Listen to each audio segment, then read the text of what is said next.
You know, what's interesting as you look out at society, there's been this boom in the self-awareness movement over the last 40 years. Then all kinds of assessments that have come out to help people understand themselves better. People are actually obsessed with understanding themselves. And so whether it's a StrengthsFinder assessment or the Myers-Briggs or the Enneagram or the DISC or the Working Genius, we have all these assessments that are designed to help us understand ourselves better. They allow us to see our blind spots in life, the areas that we can't see ourselves. Now, before there were all these assessments that you could take that let you know who you are and where your strengths are and where your weaknesses are, there was Jesus, who was actually the master of self-awareness. Long before there was a test, Jesus came on the scene, and he actually used tangible elements in life to allow us to see the areas in our life that we were incapable of seeing ourselves.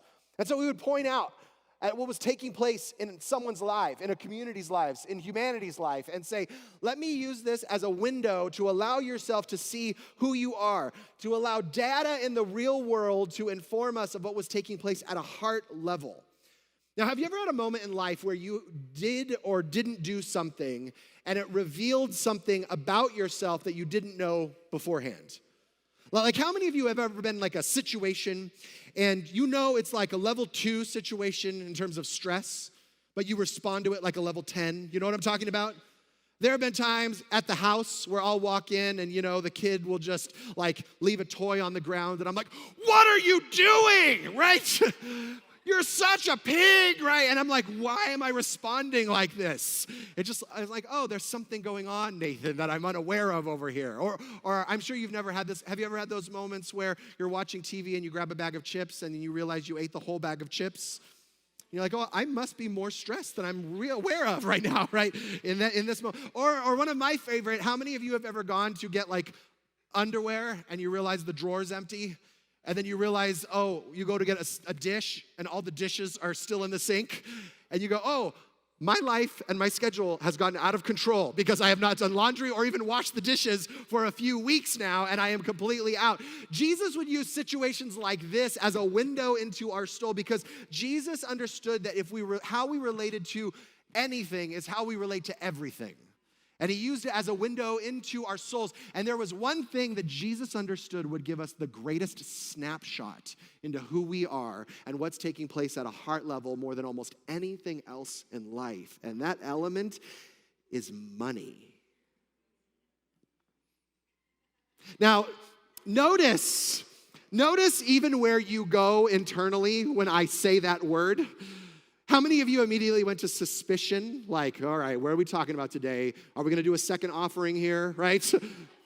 How many of you went to immediate frustration? Like, oh, we're talking about money, right? How many of you went to comparison of, well, you know, where am I at in comparison to other people? Maybe you immediately went to limited thinking. Maybe you immediately went to your bank account and where it's at today. Wherever you went is actually perfect. Because this is what Jesus does, is he uses our relationship to money to reveal to us what's taking place at a heart level. And our reaction reveals so much. So in this kingdom manifesto that we've been going through over the last few months, Jesus calls us into this way of relating to money that I believe is incredibly transformative. He says this in Matthew 6:19, "Do not store up for yourselves treasures on earth where moth and vermin destroy and where thieves break in and steal, but store up for yourselves treasures in heaven where moths and vermin do not destroy and where thieves do not break in and steal. For where your treasure is, there your heart will be also. The eye is the lamp of the body. If your eyes are healthy, your whole body will be full of light. But if your eyes are unhealthy, your whole body will be full of darkness. And if then the light will be within you is darkness, how great is that darkness?" Not question mark, exclamation mark. Now, no one can serve two masters. Either you will hate one and love the other, or you will be devoted to one and despise the other. You cannot serve both God and money. So Jesus here starts in this conversation about how we relate to money, and then he gets into this anatomy lesson about our eyes. And of course, he's not talking about our physical eyes. He's talking about our perspective on the world, how we see everything around us. See, all of us have this filter through which we see the world, and it informs how we see everything. We call it different things. We call it our worldview, our perspective, our paradigm, and it informs us what we see and how we see it. Have you ever been around those people that no matter what you do, it's impossible to please them? You know what I'm talking about? Maybe you are one of those people, I don't know. But I mean, I've had friends in my life that I have taken to 5-star dinners, and the food is just out of this world, the atmosphere is amazing, and they will find something to complain about.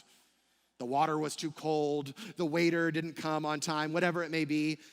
How many of you have people in your life where everyone is out to get them, and they have no contribution to the breakdowns in their life? You know what I'm talking about? It's everyone's out to get from them. They give, and they never take, and they give some more, and people just take advantage of them. See, because their perspective is actually informed by entitlement or victimization in those moments. How many of you know people that even come to church? I find this so fascinating. When people will come to church and they'll say, everyone here is shallow, no one talk to me. And I was like, man, we have accomplished such an amazing feat. We gathered 120 people of the most shallow human beings on the planet, and we sewed their mouth shut. That's so crazy. I don't even know how that's possible, right? And it's amazing that you can be in a room filled with people, endless opportunities for community and connection, and the paradigm is informed by suspicion. Well, people are shallow. They're not really interested in community, and I'm alone, and I'm disconnected, and I don't have what I need in life. See, we see in life what our paradigm, our worldview has trained us to see.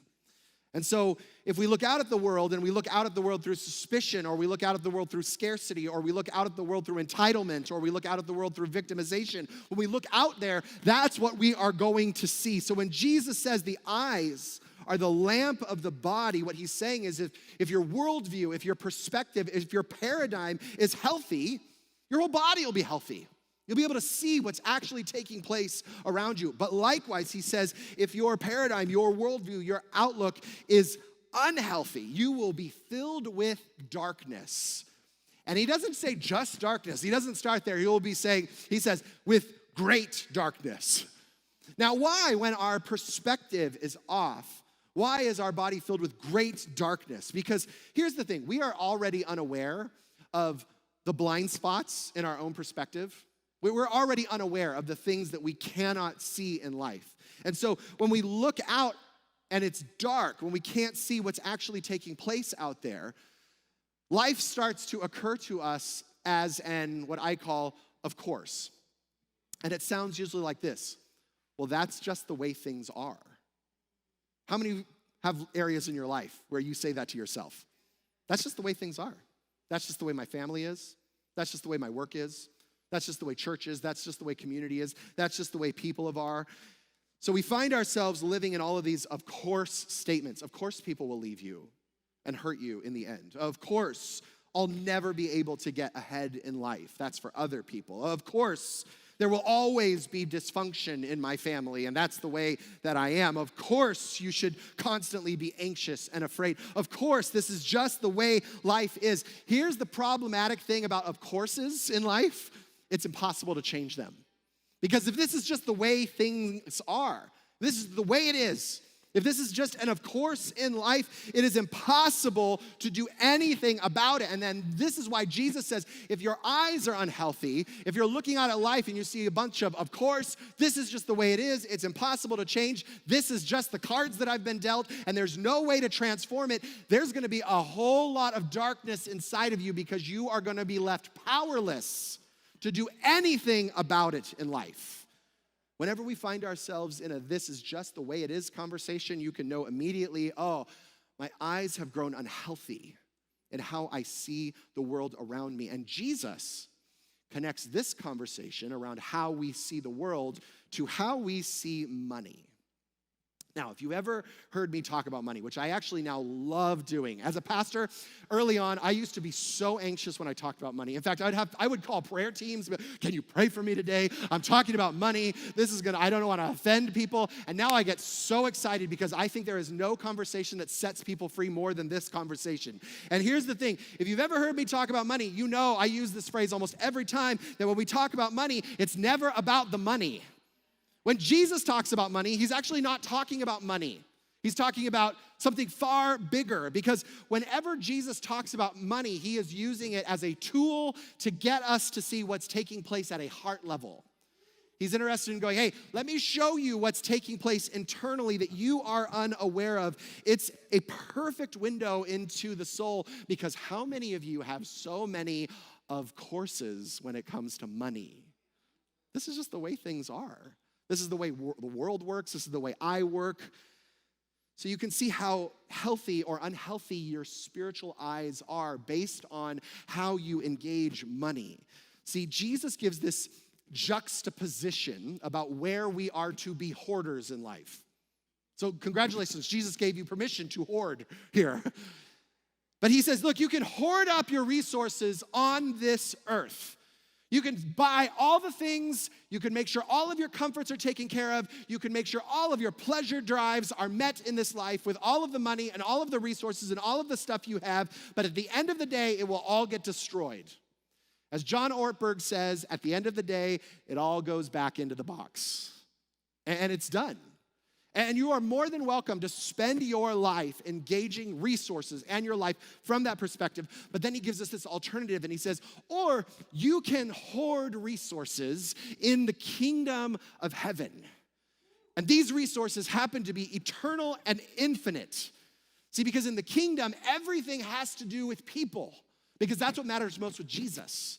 And so we find ourselves, when we live from a kingdom context, saying, how can I invest my life, my resources, my time, my energy into loving others, forgiving others, elevating others, helping others heal, moving people towards the highest level that they were called to live in? How can I connect community to community so people are not alone? And in that, it creates an infinite and eternal resource that cannot be destroyed or taken away. See, you know that it will last. But how many of us find ourselves investing in all kinds of things that will not last? I need the next car, I need the next house, I need the next investment account, I need the better clothes, I need the coolest new gadget, I need the food, I need the beverage, I need to make sure that my needs are taken care of, and we find ourselves investing in something that will be here for a moment. And then we find all of our life investment in the end will be destroyed. Or you can elevate to this new way of investing your life and your resources. See, if you haven't caught this theme throughout this manifesto, Jesus is interested in elevating what it means to be human in this conversation. And he says, if you're gonna invest your money, your finances, your resources into anything, you might as well invest it into elevating the human experience that cannot be destroyed. See, because when we spend our time, our energy investing into temporary resources, it actually denigrates what it means to be human. See, because we find ourselves investing in things that are here for a moment and gone, here for a moment and gone. And at the end of our lives, we're left going, what did I invest my life in? And when we invest in things that are eternal, when we invest in things that are infinite, we get to the end of our days and go, man, my life has extended far beyond the few moments of breath that I had here.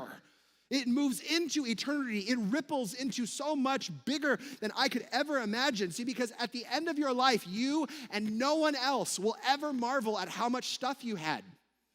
I have been at the deathbed of dozens of people, brilliant people, wealthy people.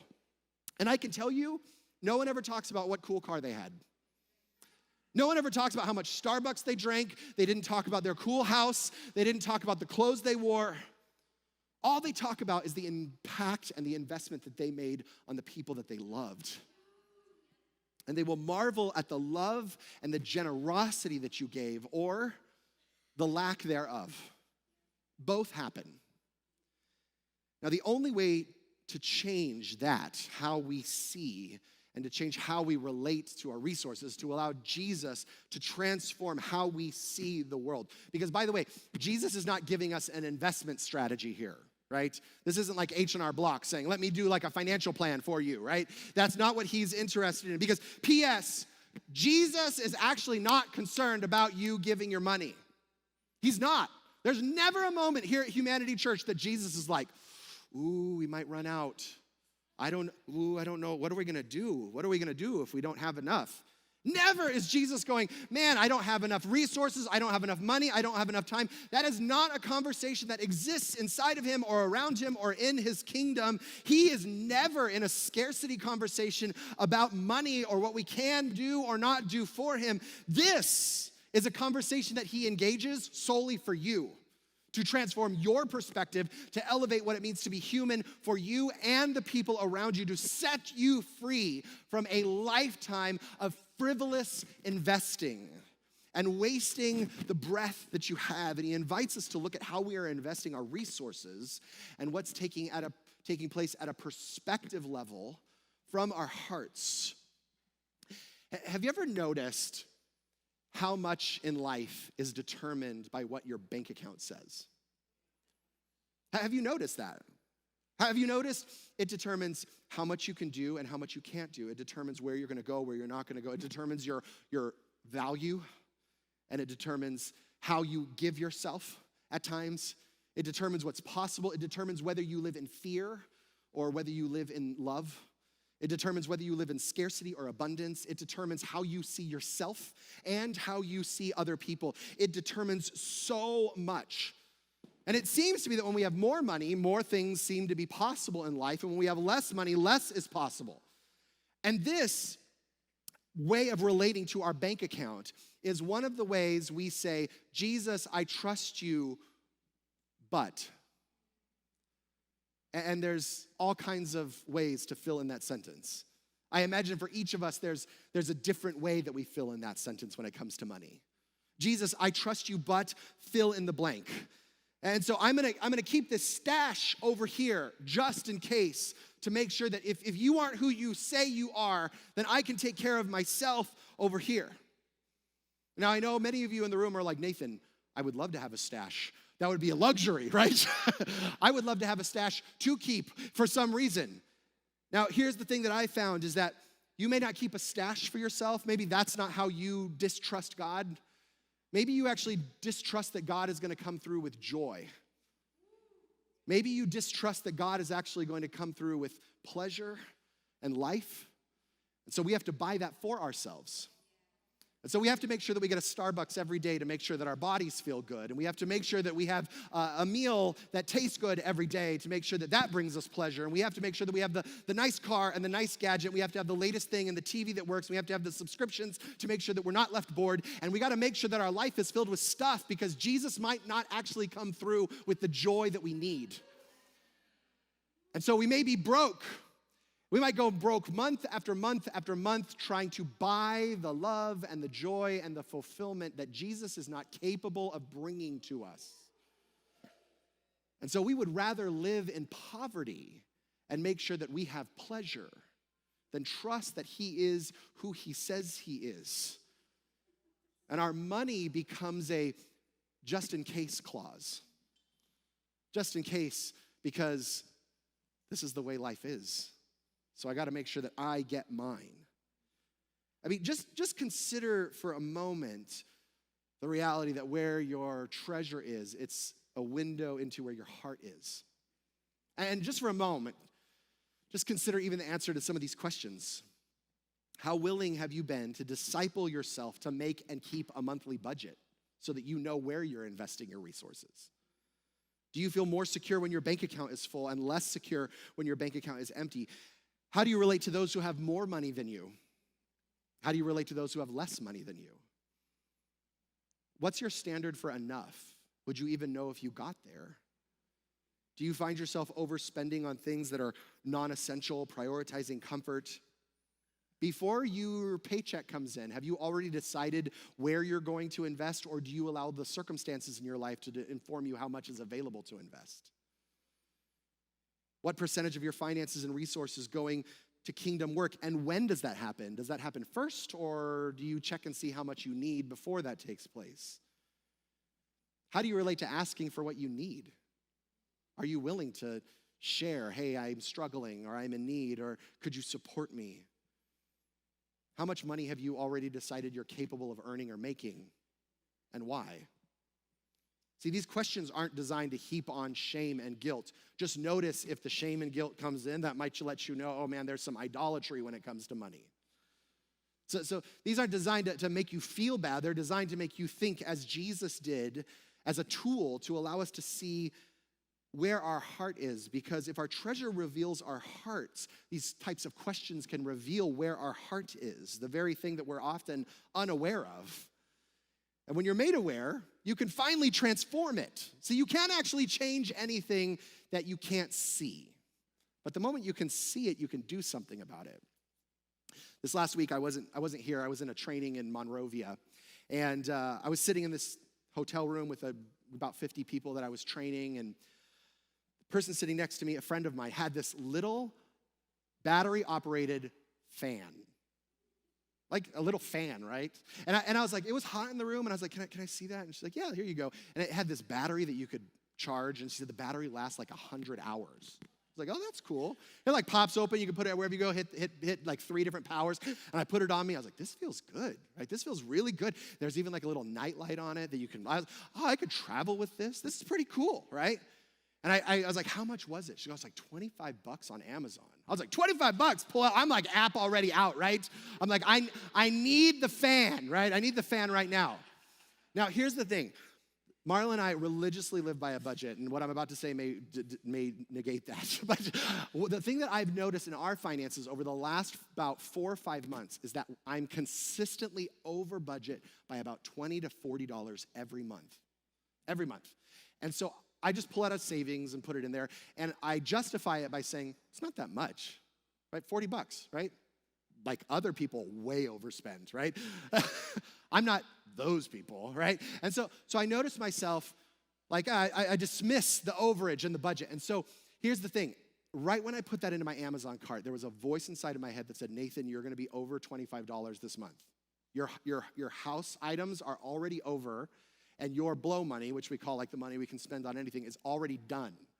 So if you click this, you are guaranteeing that you will be at least $25 over budget this month.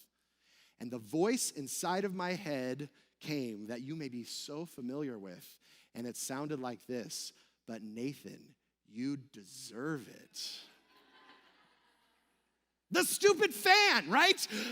You get hot sometimes. And you travel. Look at you here with investing in 50 people. You deserve the fan, right? So you know what I did? I clicked purchase. And that fan is sitting in my living room. But here's what happened in that moment. In that moment, I allowed the full weight of that decision and what was taking place inside of me to hit me. And it revealed the level of entitlement that I lived in. And when I looked out at my life through that lens of, Nathan, you deserve this, I could see 1,000 other areas in my life where I have already determined, Nathan, you don't have to discipline yourself in this way because you deserve it. You work hard. You give yourself. You're so spiritual, right? And in that moment, it was like a rock that hit me of like, man, I would rather live in my entitlement than discipline myself with my finances. See, because it's never about the money. It's about the attitude of heart. Now here's the crazy thing. In Deuteronomy 8:17, God says this to us. Theology, all right. He says, you may say to yourself, my power and the strength of my hand have produced this wealth for me. But remember, the Lord your God, for it is he who gives you the ability to produce wealth, and so confirms his covenant, which he swore to your ancestors as it is today. Now, here's the thing. I think that when we read passages like this in the manifesto, we think that money is bad, or that at least God wants us to be slightly poor. Like, he certainly doesn't want us to be wealthy, but he wants, if there was like a scale, we should probably be more on the poor side than we are on the wealthy side of this. And we say things like the love of money, or that we say things like money is the root of all evil, when in actuality in 1 Timothy 6:10 it says, for the love of money is the root of all kinds of evil. For some people, eager for money, have wandered from the faith and have pierced themselves with many griefs. See, it's the love of money that is the root of all types of evil, but money itself is neutral. It's like a tool. That's all it is. It has no moral value assigned to it. It's like a hammer or a computer or a vehicle. Money, it's morally neutral when it comes to how God relates to it and how he invites us to relate to it. Now, here's the crazy thing, is Deuteronomy actually says God has given you the ability to produce wealth. That's a promise. That God has actually said, I have given you the ability to produce wealth. God has actually set you up to produce wealth here and now. See, because here's the thing. I don't know if you know this, but Jesus is actually interested in eradicating poverty. He's not interested in making you poor. He's actually interested in using you and the wealth that you are able to create to eradicate the suffering and the poverty and the harm that is taking place around you. He is not interested in making everyone poor. He is interested in people stepping into their God-given ability to produce wealth so that they can actually make a difference in the world around you, which means he does not long for you to be poor. He has actually given you the ability to produce wealth. Now, I know that as I'm saying this, some of you are thinking to yourself, this sounds grimy. But notice that we would rather be committed to a God who wants us to be poor than a God who wants us to be wealthy. Now, notice it does not say that God will make you wealthy. I think this is where we get into trouble. This is where we get into the pastors like name it and claim it, just like, all right, Lord, $1 million, I'm believing for it, right? Or we go into the if I give my 10%, then God will give me back tenfold. I'll give my $10 in the offering, and I'm expecting my 100 this week, right? That is not what Jesus says. That is not what God informs us here. He says that he has given you the ability to produce wealth. But when we start talking about wealth, we assume that the poor are virtuous and the wealthy are not. That's just like a common message that is given in our culture today. That if you're wealthy, you must be evil, and if you're poor, you must be virtuous in some way. But here's the thing, if money is just a tool, it actually is not the thing that produces moral value inside of anyone else. See, because if money is like a tool, if money is like a hammer, we would never say, be careful about owning hammers. Because people who own hammers, they hurt fingers. So stay away from hammers. Have you seen what happens when someone has a hammer? You can take a fingernail off. So just be careful, right? But for some reason, when it comes to money, all of a sudden when we start accruing wealth, or we're like, hey, I'm actually moving forward in my financial life, we find ourselves, hey, just be careful. Just be careful, because if you make too much money, you might become greedy. See, here's the struggle with this manifesto that I have, that so many people have, is that so many of us, we just want Jesus to tell us what to do so that we can be good. Wouldn't that be so much easier? It would be so much easier if Jesus was like, everyone, make $50K a year, after that, give everything else away, and then you'll be good. That would be easy, right? Wouldn't have to think about it, wouldn't have to struggle through it. Or if he was basically like, hey, give $2,000 away every year and you'll be generous, and then you'll be fine. And after that, just do whatever you want. That would be easy to give us a tell me what to do so I know that I'm generous and I'm good. But he doesn't. He's more interested in addressing the attitude of heart, because here's the thing. You can be broke and still store up and hoard for yourselves treasures on this earth. You can also be a multi-millionaire and unleash resources into the kingdom of heaven, because it is not about the money. It is how you engage the resource that reveals the attitude of heart. Now, here's where it does break down.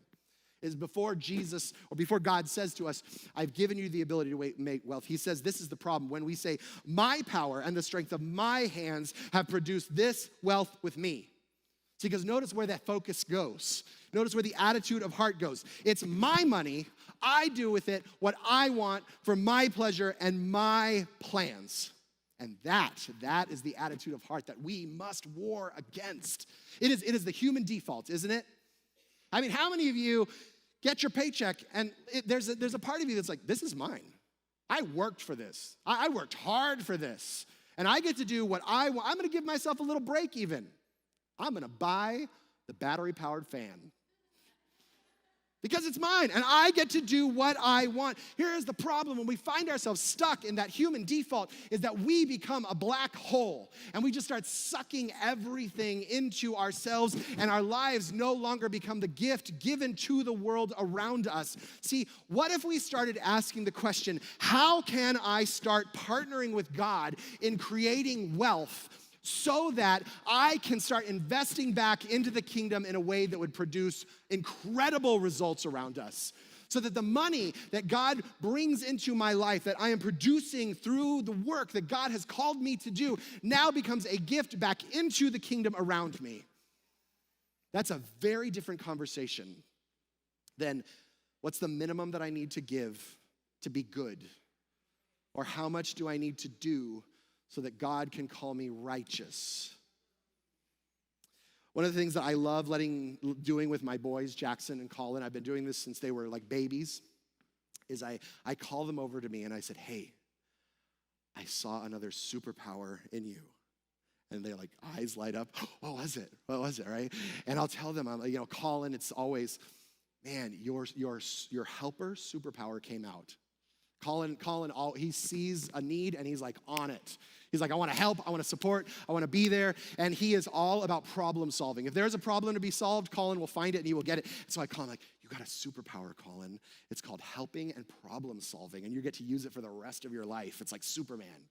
And Jackson, I'll call him over and I'm like, man, I just saw your superpower. You thought so deeply about that. That was something that probably 20-year-olds haven't even thought about. And you thought about that and you synthesized all those years. There's so much creativity in there. You get to use that superpower for the rest of your life. What I love about this conversation that Jesus invites us into is he says, look, you have a superpower that you get to tap into when you connect to him and transform your perspective when it comes to resource. And you know what that superpower is? You become a spiritual decoder. See, right now in this room, just this last week, we ran these Cat 6 lines, like internet lines that go from the back of this room and it goes all the way back there to where the sound booth is, and there's decoders at the end of them. And what it does is whatever signal that comes in, it translates it into a new signal. It goes through the wire, and then it gets decoded back there. And it gets decoded into projection, and it gets decoded into lights, and it gets decoded into sounds, and it gets decoded into all kinds of things that are taking place up here. It translates one thing into another so that it can be useful. And when you are connected to Jesus, you become spiritual decoders when it comes to money. Is that you take something that is so temporary that when you use it, it is instantly destroyed, that vermin and moth can come in and thieves can instantly steal it, where in 1 second it would be there and the next second is gone, and you become a decoder and you take something that is temporary and you decode it into the eternal. You take something like money and you get to invest it and use it, and it translates into kingdom beauty and hope and life and joy around us.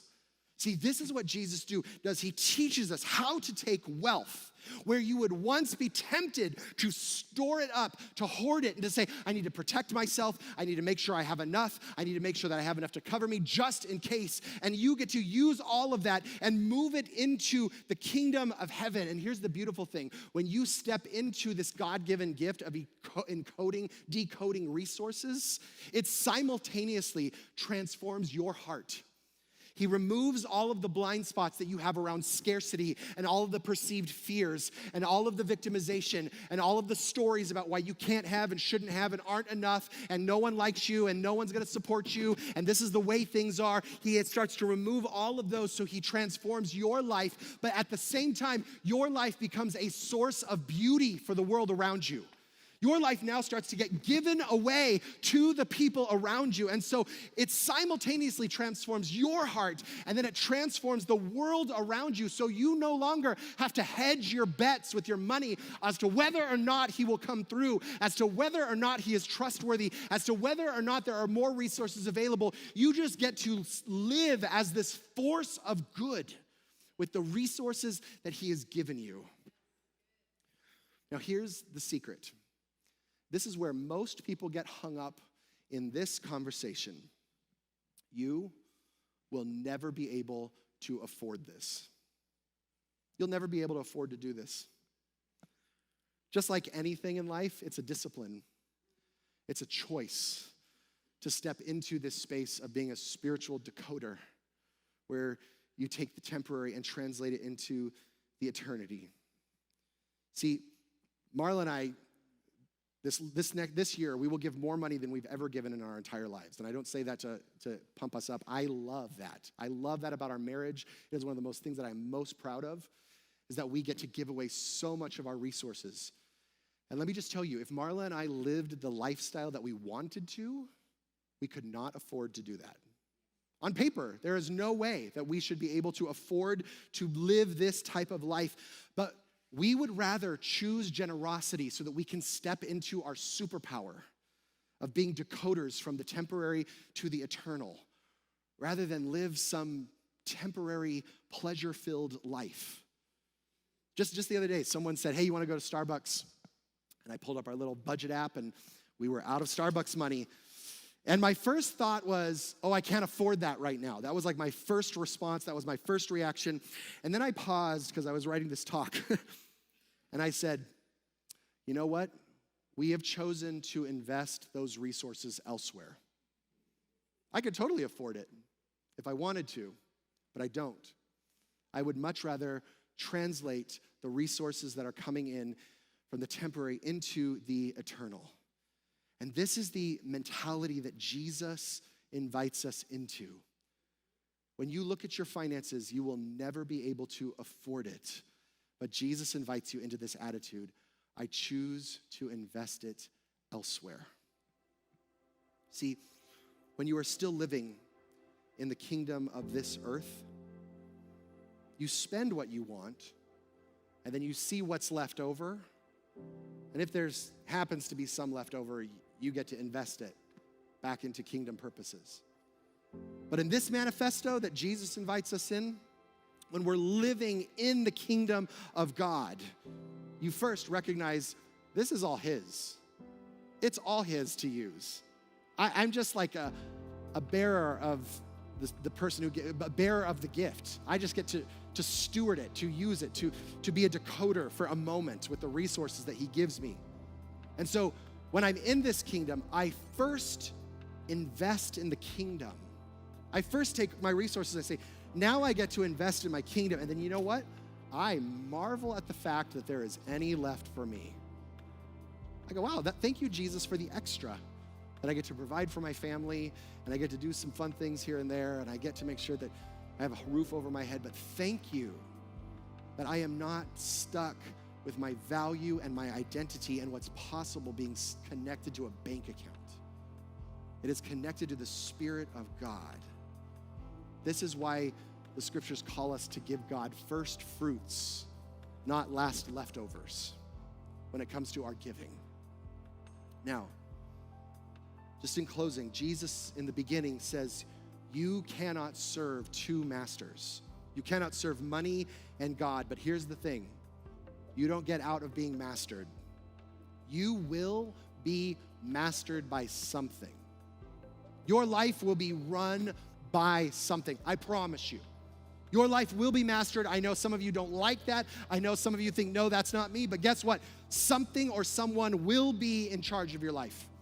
Someone will control what you do and how you spend your money and what comes out of your mouth and what goes into your mouth and what you think and how you live and how you love and how you give of yourself. And it will leave you, when money is your master, it will leave you always wanting more. It will leave you never knowing when you've actually had enough. Your value and your worth and your identity will always be in flux, and you will never find yourself satisfied. It is a cruel master, and it will run your life ragged. But when you allow God to be your master, and you begin investing into the eternal, there will never be a question of enough. He is Jehovah Jireh. He gives like a king. There's never a question as to whether or not there's enough. Your worth and your value was established before eternity began. And so you're never looking at a bank account to determine, am I good enough, or how do I compare to other people? Your own power is given back to you to how you invest your finances and in relationships.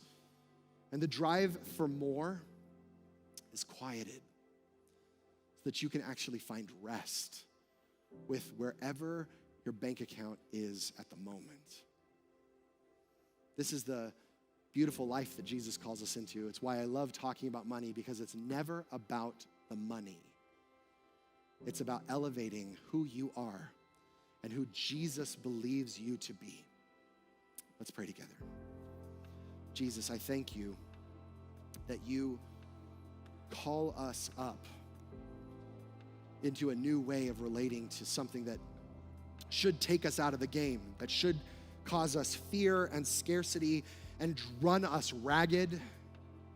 And you allow us to see into our hearts so that we can be transformed with how we relate to finances. And Jesus, would you, I just even ask that the stronghold of money would be broken this morning over this room. God, that no matter where people are at, whether they're in a scarcity conversation or a fear or a comparison, maybe, God, there are people even in the room that are frustrated this morning because they're saying, Nathan, you don't understand. This is just the way it is. I pray that you would break off the spirit of this is just the way it is today. And you would allow us to see life through your lens. And this morning, if you have not yet connected to Jesus, you are just going to be stuck in that perspective. I promise you. Because it's not about the money, you're going to be stuck there. And Jesus wants to completely transform your heart, your mind, by you stepping into relationship with him. And if that's you this morning, if you're like, man, I haven't yet connected to Jesus, or I haven't connected to Jesus in a long time, and you want to connect to him as your master, lay down all the other masters, this is your moment. So if this morning, if you're ready to connect to Jesus, to just step into relationship with him, with no eyes looking around, would you just raise your hand and say, that's me, I want to connect to Jesus this morning. I want to step into a relationship with him. Awesome. About 5 people in the room. All right, I just want you to pray this prayer. It's a really simple prayer. I just want you to say, Jesus, I give you my life. Would you just pray that? Jesus, I give you my life.